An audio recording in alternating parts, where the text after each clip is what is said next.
There are new pictures and details out about Samsung's next mid-range phone, the Galaxy F55.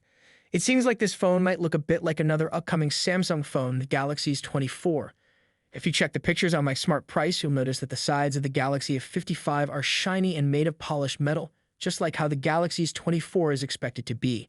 The F55 looks quite similar to this 24 in terms of shape, with a flat screen and rounded corners, but it's possible Samsung is using the design from the Galaxy F54 again.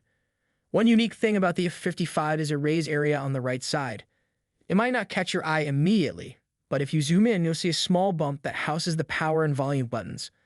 The leaked information says the phone's dimensions are 161.5 x 8.2 millimeters, and with the raised area, it becomes 77.9 millimeters wide at its thickest point.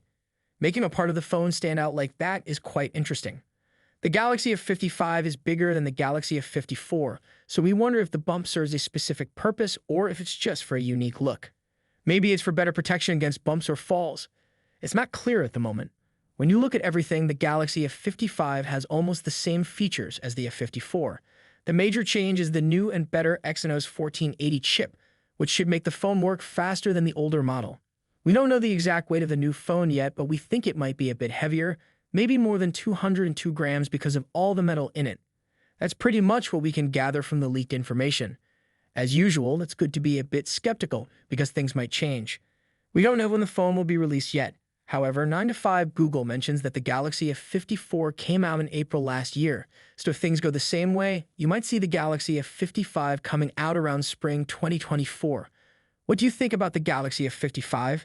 Let me know your thoughts in the comments section. As always, see you in the next video. Peace out.